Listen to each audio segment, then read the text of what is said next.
Let me say that again. The whole history of America is the history of rich white men telling not rich white people that their enemies are black and brown. It starts in the colonies of what would become the United States. Let's remember, during the colonial period, mid-1600s, there was no such thing as white people. I know some people who are now called white find that shocking, right? Because they think whiteness is real, right? But whiteness was created. Europeans didn't call themselves white. We didn't call ourselves white. We weren't all members of one big happy family. Are you kidding? Have you studied the history of Europe? The history of Europe was about killing each other. That's what we did in Europe. We just killed each other. Before we figured out there were other people to kill, we just killed each other, right? I mean, that was the history of Europe. The English hated the Irish, right? Northern Italians didn't even think that Southern Italians were Italians. The Germans hated everybody, and everybody hated their ass right back, right? There was no team called white, no race called white, but all of a sudden, in the middle of the 1600s, there was. Why? Why was it suddenly necessary to create this thing called the white race? Well, because rich people can count, that's why.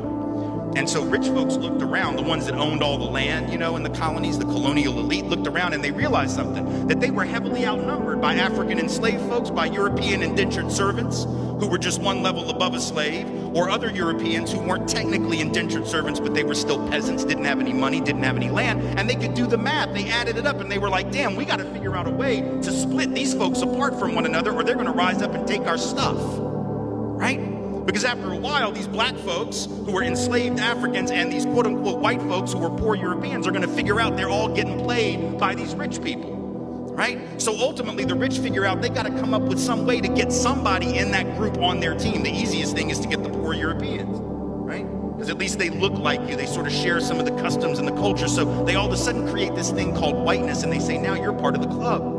Now we're going to let you testify in court, enter into contracts, vote, at least if you're a man, own a little bit of land, at least if you're a man, right? And we're going to get rid of indentured servitude, no more of that, because you're too good for that. And we're going to take the white men, now called white men, and put them on the slave patrol to keep black people in line. Give them a horse and a gun and a badge and make them feel big and powerful, right? They're still poor. They still don't have anything. They didn't pay the slave patrol well, right? Just exploited them, used them as a buffer between the elite and the other poor folks, particularly poor folks of color. And pretty soon the rebellions that occasionally happened where black and white got together to overthrow the elite, those stopped because the divide and conquer had begun to work, right? You could turn people against each other by telling those poor white folks they got to keep these black people in line.